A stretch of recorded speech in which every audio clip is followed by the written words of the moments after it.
Yo, what's up everyone? Bertemu lagi bersama saya Yuda Satria pada video kali ini. In this video, I'm just going to explain to you betapa gilanya sistem birokrasi yang ada di Indonesia. Oke, pada video kali ini saya akan menjelaskan dengan berbagai ilustrasi, mulai dari video ilustrasi tentang betapa ribetnya kita ngurusin birokrasi, dan saya juga akan menjelaskan apa sih sebenarnya penyebab di balik gilanya sistem birokrasi yang ada di Indonesia. Dan juga di akhir saya akan menjelaskan apa yang seharusnya kita lakukan untuk bisa membenahi jeleknya sistem tersebut. But before that, ada beberapa hal yang harus kalian perhatikan dulu. Pertama, kalian pernah nggak sih ngerasain kayak kalian pergi ke kantor Dukcapil ngurusin KTP misalkan, ataupun ngurusin kakak, dan kalian menghadapi mbak-mbak yang sangat annoying sekali dan menghadapi prosedur yang sangat tidak masuk akal. Layaknya video ini. Dan misalnya maksud dan yang didalamkan di sini adalah kami ingin mengurus anak dan kamu.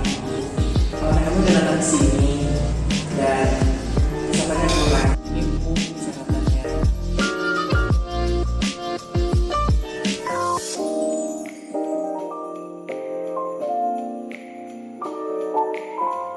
Berkas kan?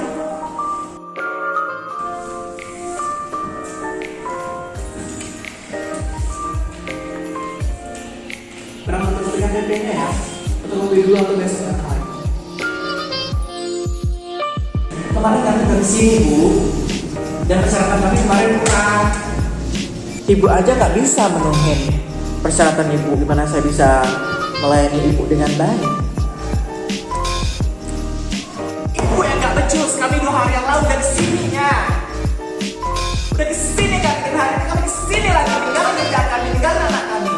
Ngomong ya Pak. Nah guys, kalian pasti pernah lah salah satu dari kalian ngalamin peristiwa kali ini. Kecuali yang yo crazy rich, kalian hanya bisa gunain duit dan langsung ngurusin dokumen. But this is not about that. This is about the things that we're going to talk about. It's the crazy bureaucracy in Indonesia. Video kali ini pasti pernah dirasain oleh semua orang di Indonesia. Ngurusin KTP aja di Dukcapil, kita harus pergi back and forth, bolak-balik tiap hari ke kantor Dukcapil. Ayo. Kesel aku, masa kita tiap hari harus kesini disuruh bolak-balik? Ya kan ini buat kepentingan kita juga. Ya gimana ya, tiap hari kita disuruh di sini, kita yang harusnya kerja, terus kita gak jadi kerja. Tae lah. Ribetnya. Dan kita harus ninggalin pekerjaan kita, dan kita juga harus ninggalin anak yang ada di rumah. Yang paling parahnya lagi, kita harus menghadapi annoyingnya petugas ataupun mbak-mbak yang ada di kantor Dukcapil.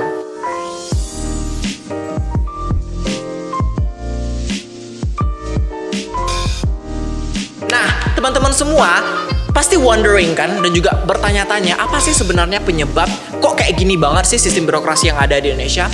At least there are 3 reasons why this bureaucracy system sangat jelek yang ada di Indonesia. Let's jump to the reasons. Number 1, karena sistem. Yes, sistem.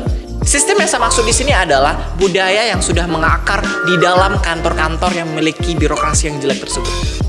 Jeleknya kualitas integritas mereka, dan juga jeleknya kualitas pimpinan mereka, dan juga sistem kultural tadi yang udah terbentuk di lembaga-lembaga tersebut yang telah mengakar di dalam jiwa dan juga raga officers tersebut, membuat sistemnya menjadi seperti ini. Udah kesini kami 3 hari, kami kesini lagi, tinggal kerja kami, tinggal anak kami. Ngomong ya Pak. Kan kita akan sian kan ya melihat bapak ibu yang di video yang kami sampaikan tadi, yang kami tampilkan tadi. And you have to leave your son at home, you have to leave your work, and you have to face this annoying girl of the officer. Budaya yang mengakar di dalam petugas-petugas Dukcapil ini telah tertanam di beberapa tahun yang lalu. Jadi udah lama banget nih teman-teman, budaya ini ada di dalam officer juga petugas-petugasnya ini. Terbiasa ngebuat orang susah, terbiasa ngebuat orang ngurusin hal itu lama. Itulah prosedur yang harus kita ikuti the moment ketika kita ngurusin KTP ataupun kartu keluarga. Alasan kedua, pimpinan. Saya merasa bahwasanya the moment ketika ada pimpinan yang bagus juga akan menghasilkan anak buah yang juga bagus juga. Pernah nih suatu kejadian di Balai Kota Surabaya ketika Bu Tri Risma hari ini masih menjabat sebagai wali kota di Surabaya. Beliau langsung memarahi ketika ada kejadian di kantor Dukcapil yang rakyatnya harus bolak-balik dan ngerasain betapa jeleknya birokrasi yang ada di Indonesia. Dan Bu Risma langsung marah-marah. Seperti video ini. Bantukan di kantor Dispen Dukcapil. Tak hanya itu, jam pelayanan pun diperpanjang hingga 24 jam dengan mengatur 3 shift untuk pegawai pelayanan mulai pagi hingga malam hari. Nah, dengan adanya pimpinan ataupun pemimpin yang jelek ataupun kurang berintegritas itu juga akan menghasilkan anak buah yang juga akan jelek. Kita telah melihat kan contohnya sudah banyak sekali seperti PT KAI yang sudah dipimpin oleh Bapak Ignatius Jonan dan telah merombak sistem reformasi dan juga sistem perkereta apian yang ada di Indonesia, membuat kereta api menjadi sangat amazing seperti saat sekarang ini. Oleh karena itu, keberadaan pimpinan yang baik, yang benar, dan juga berintegritas yang tinggi adalah hal yang sangat penting untuk bisa membenahi sistem birokrasi yang ada di Indonesia. Alasan ketiga, mengapa sih sistem birokrasi kita jelek banget yang ada di Indonesia ini? This is the bad news. Alasan terakhir adalah, ini alasan juga agak sedikit bukan alasan yang sangat ardent sekali, tetapi kita harus mengetahui bahwasanya ada kekurangan literasi dan juga kekurangan sumber daya manusia yang berkualitas yang ada di dalam instansi-instansi yang ngurusin birokrasi tersebut.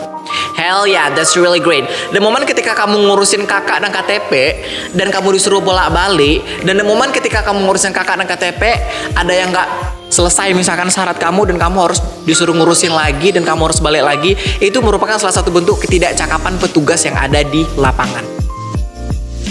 Nah, seharusnya sekarang kan udah ada nih yang namanya e-government ataupun sistem online buat ngurusin KTP, KK dan segala macamnya. Nah, kekurangan ketidakcakapan ini ataupun kekurangan literasi nih dari officer kita ini membuat semua hal menjadi rumit dan membuat semua hal akan menjadi lama dan lambat. Seperti video yang saya ilustrasikan tadi. Oke, alasan tadi, saya percaya bahwasanya sistem birokrasi di Indonesia harus ada yang dibenahi, harus ada orang-orang yang benar-benar membenahi hal tersebut. Dari hulu ke hilir, dari atas ke akar. Supaya kejadian-kejadian seperti ini nggak kejadian lagi. Supaya ketika kamu ngurusin kakak, bisa langsung selesai sehari. Bisa jadi sehari kamu ngurusin KTP, langsung jadi. Nah, saya kan nggak harus ngasih tahu tentang penyebabnya aja kan. Nah, saya pada video kali ini juga akan ngasih tahu apa saja penyelesaian terhadap gilanya birokrasi yang ada di Indonesia. Penyelesaian ini berdasarkan penyebab ataupun reason yang telah saya sampaikan tadi. Ada 3 reason tadi, ada sistem, ada lack of leadership, dan terakhir adalah kurangnya SDM yang berkualitas. Dari 3 alasan tersebut, ada penyelesaiannya. Yang pertama, penyebab the first reason. Sistem ini harus kita benahi, dan ini merupakan hal yang sangat urgent sekali. Harus ada salah satu pihak yang emang benar-benar memiliki integritas yang tinggi, yang emang benar-benar dipilih untuk bisa memperbaiki sistem yang sangat bobrok ini. Yang kedua, kurangnya leadership. The moment ketika kita akan memperbaiki sistem, harus ada figur yang harus benar-benar berintegritas, yang harus benar-benar baik dan juga benar. Sehingga pada akhirnya mempelajari sesuatu hal dan juga the moment ketika leadernya bagus, itu akan dipelajari oleh bawahan-bawahannya. Dan bawahan-bawahannya akan belajar melalui contoh yang diberikan oleh pimpinannya. Oleh karena itu, kasus dari PT KAI yang dipimpin oleh Ignatius Jonan merupakan hal yang membuktikan kepada teman-teman semua bahwasanya keberadaan pimpinan sangat penting sekali untuk merubah suatu sistem. Yang terakhir adalah kualitas sumber daya manusia. Ini perlu kita selesaikan dengan mengadakan berbagai macam pelatihan. Ini bisa kita adakan dengan berbagai macam penyuluhan dan segala macamnya untuk bisa memperbaiki kualitas sumber daya manusia yang ada di dalam instansi-instansi. Oke, penyebab terakhir yaitu kurangnya kualitas sumber daya manusia. Yes, hell yeah.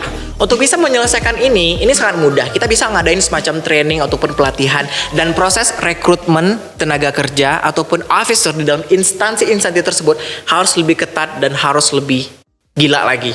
Untuk bisa memastikan bahwasanya proses seleksi tersebut sangat berintegritas, sangat berkualitas, yang nanti akan menghasilkan officer yang juga berkualitas, bermutu, dan berintegritas yang tinggi. Yo, itulah video kita pada kali ini, dan jangan lupa untuk tetap menjadi agen suksesnya Indonesia pada tahun 2045. Suksesnya Indonesia emas pada tahun 2045. Jangan lupa jadilah warga negara yang baik dan berintegritas, dan jadilah warga negara yang mematuhi aturan dan menyelesaikan segala permasalahan-permasalahan yang saya sampaikan tadi sedari dini. Terima kasih telah menonton video ini. Be a good Indonesian. Thank you so much. Thank you for watching. Assalamualaikum warahmatullahi wabarakatuh.